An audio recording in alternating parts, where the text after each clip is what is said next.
What's happening, gamers? It's Ran. Today's frame we're running to cap is the brand new dual frame Sirius and Orion. Now, I've seen a load of mixed opinions about these two already online. Some people are saying they're absolutely busted, as is always the way with a new frame, and some people are saying they're way too weak. And honestly, after playing them all the way to solo level cap, I think the answer's somewhere in the middle.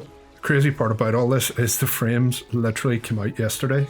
I hopped straight on to the new update, leveled them up, took a quick look at the abilities, jumped straight into solo level cap Void Cascade and cleared in the first attempt. So there's definitely something here in terms of their setup. From a design perspective, I think DE knocked it out of the park again with this one. The animations, the look, the sound design, the idea of the two frames fighting together is insane, and it's not something I've ever seen in another game. But after spending time with them running the level cap, I also think there's a couple of decisions holding them back from being one of the best frames in the game. Biggest one for me is that line of sight check on the 4 Celestial Clash. Once we get into the abilities, you'll see there's some really crazy potential here. But just before we jump into the build, let me know your thoughts on the new frame down in the comments. I know they've only been out a day, but I'm really interested to see what setups, tech, and what everybody's thoughts are over the next few weeks. Anyway, lads, on to the builds. The build itself is actually pretty straightforward. I decided not to run a Helminth on this setup because I wanted to experience the frame as DE intended on release. If I was going to remove anything though, it would probably be Orion's 3 Event Horizon. On paper the black hole sounds amazing, but in practice it was honestly more annoying than anything. It had a real bad habit of grabbing Thrax ghosts and dragging them halfway across the tile set, which made me forget about them and then let them res again, so I had to kill them a second or third time in some instances. For Arcanes, both the frames are running Arcane Crepuscular because invisibility is a huge part of the setup I went with, and the damage bonus it provides is great. Orion, who's the main damage dealer in the setup, is also running Molt Augmented for additional ability strength. For the mods, Orion is built around strength with things like Blind Rage and Power Drift, this alongside Corrosive Projection to help with the armor stripping. I have Energy Nexus and Prime Flow because setup is very ability spam heavy, and the shards that I've went for again are just boosting the strength for Orion to do more damage with the 4, so I've used 4 Tau red shards and a Tau yellow shard for cast speed. After playing the frame, I honestly think a second Tau yellow would be much better. The whole playstyle revolves around casting abilities constantly and swapping between the two brothers, so the faster cast would make the frame feel even better or more smooth. Now over to Sirius. Sirius is running Arcane Aegis to make him even more of a defensive support. Sirius has Energy Siphon as well to feed extra energy back in for the pair, but honestly, energy actually felt like a non-issue across the run. I never once looked at the bar and thought, oh, I'm going to run out here. It was just comfortable. For Sirius specifically, I built him as a defensive frame with Aegis, Vig, and Fast Deflection, but honestly, after running them to cap, I would probably just rebuild him out as well. The way the passive works, I think more range or strength would actually provide more value than stacking defense in this playstyle, and you'd probably get more out of the clash overall. For the weapons, honestly they weren't very important in this run. I actually still had Boar equipped from my last run with Corvex, so that's why that's on here. Then I put on Epitaph as a secondary, mainly just for the passive utility that it provides, and Praetos was on there as usual just for the movement speed. I actually think it's just permanently attached to my frames at this point. The abilities were doing pretty much all the work in this setup, but for the companion I used Shade. This is really important because the invisibility allows us to activate Arcane Crepuscular and boost our damage. However, there's a really strange interaction with the dual frame system. Shade only actually attaches itself to one of the frames to make them invisible, and the problem is it isn't actually always the one that you want. If it decides Sirius is its best friend at some point, then Orion loses the invisibility and then you lose out on the crepuscular buff. This is probably some kind of tech that I haven't figured out yet with the new frames, so if you know how it works, let me know down in the comments. Even weirder, during the run, which you'll see later, had this bug where the frame appeared invisible, but enemies were still shooting me. And I also had moments where I was actually keeping the crepuscular buff even when Shade was dead. Never actually seen that before, so again, if you know anything about that, please let me know in the comments below because I'd love to understand how it's happening. Make sure to like the video, share it out to your friends, and subscribe to follow along for more Warframe level cap content. Let's take a look at Sirius and Orion's abilities. But before we get into the individual abilities, we need to talk about the thing that makes this frame absolutely insane in my opinion. The passive, or what I'm now officially calling brogating. Holding an ability input allows you to swap to the other brother, briefly becoming invulnerable while they kick each other aside and immediately cast their version of the ability. And this is where the frame gets absolutely ridiculous. Once I realised you can actually swap the hold cast and then have it as a tap, you can just spam it. You can constantly cycle between the two frames while repeatedly gaining invulnerability. It's one of the coolest survival mechanics I've seen in a long time in the game. Starting with Orion because he's my main damage frame throughout the run. His first ability is Gravitic Slash. This throws out the scythe, deals slash damage and reduces enemy armor. It's a simple ability, but it's useful for setting enemies up and contributing towards your overall damage. His second ability is called Astral Shell. This surrounds Orion in an astral shell which becomes a decoy when it absorbs enough damage. It's a nice defensive tool, but honestly with the amount of invulnerability available through brogating, it wasn't the thing keeping me alive. His third ability, as we said earlier, is Event Horizon, the black hole. Again, really cool visually, and I've seen some insane screenshots of full teams using these guys, spamming the black hole everywhere. Looks insane. However, very annoying in practice to use. Can pull enemies together, but like I said earlier, dragging the Thrax ghosts around was making my life way harder than it had to be. I kept forgetting about them. They were floating away to nowhere and resin themselves again. I was having to kill them 2 or 3 times over. This absolutely would be my Helminth slot in future builds. So, on to the star of the show, Celestial Clash. This is the ability this entire build revolves around. Sirius and Orion take to the skies and battle each other, consuming constellation stars to deal huge blast damage. The important mechanic here is matching the correct stars on the bottom right of the screen. Red stars belong to Orion in my build, and blue stars belong to Sirius. A star is given on ability cast depending on the brother casting, and the colours match up to your Warframe's fashion. For colorblind Tenno as well, the game also displays the left and right indicators on the reticle in the middle of the screen, which is a great design piece by DE. On PC, you just use your left and right mouse buttons to correctly match the clashes. The important thing here is you want to start and finish your clash sequence with Orion because he's your main damage frame. If you match every single star up correctly with the left and right, you trigger a massive final explosion at the end, which is where the real damage comes from. You can cast it with fewer stars, but you lose that big payoff at the end and the damage is significantly lower. Moving on to Sirius, his version of the first ability is Coronal Ejection. This throws the scythe and applies heat and also gathers items. The utility here is actually really nice and again contributes towards you building your stars. His second ability is Jade Stars. Sirius creates jade light motes that regenerate over time and fire at enemies when you attack, dealing heat damage. His version of the third ability is Light Sanctuary. This creates a healing zone that can revive allies and provides damage reduction. In normal content, normal star chart, steelpath, this is pretty good and pretty impactful. At level cap though, DR isn't that great for scaling, and I honestly wasn't relying on it at all. So how did the run actually go? Honestly, it was actually surprisingly comfortable. Early game, as always, was completely free. Everything was just getting nuked by the clash. Biggest thing I had to learn was just simply how to optimize the rotation and build my stars effectively. Once that clicked, the gameplay loop became really satisfying, just spamming abilities, swapping constantly between the two, building stars, and then dropping the Celestial Clash nuke and watching the whole room disappear. Acolytes as well were honestly really a joke throughout the run. Most of them just got deleted by the clash before I even had a chance to become a problem. Biggest challenge as always was definitely the Thrax. Once the Exilizers started getting around the 100 mark, 105 mark, Celestial Clash just started needing multiple rotations to kill them. This is where I think D is very close to creating an absolute monster of a frame. If they would improve the clash scaling, allowed the ability to give blast procs as well as blast damage to contribute to more damage, and removed that stupid line of sight restriction so it would work more like other large scale nukes, this frame would be insane. Right now the biggest enemy that I was facing in this run wasn't actually the Grenier, it was all the walls and objects in front of them blocking the attack. Overall, I actually really like Sirius and Orion.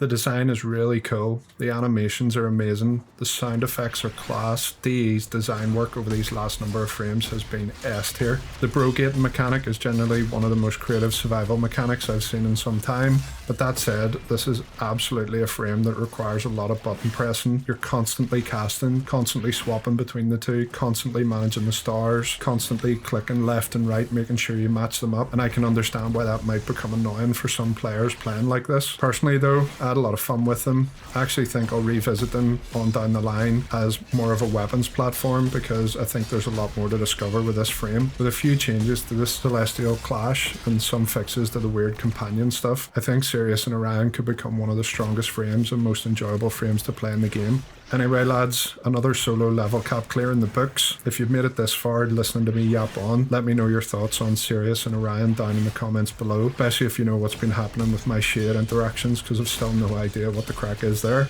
The next video will probably be Styanax Prime on the weekend, unless Destiny 2's latest and sadly final update completely steals all my free time and I disappear into the depths of the Pantheon. After that we have the latest community vote winner, the original dual frame Equinox, coming in at 34% of the votes. This is perfect timing because we can put the original dual frame head to head against the Celestial Bros.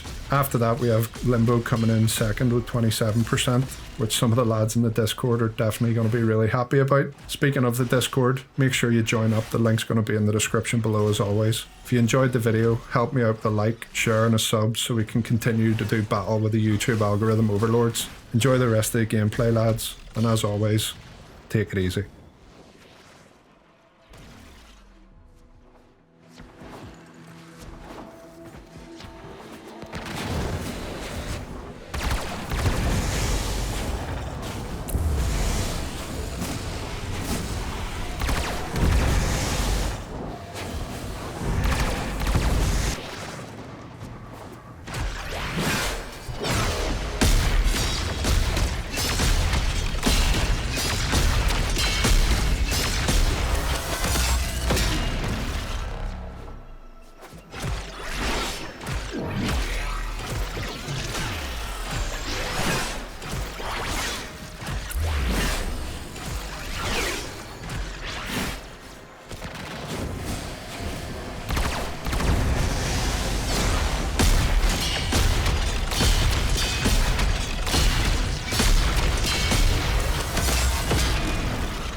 guess we're past the tipping point. It's lethal now. Leave the area while you still can.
Destabilizing the Cerement is a foolhardy strategy.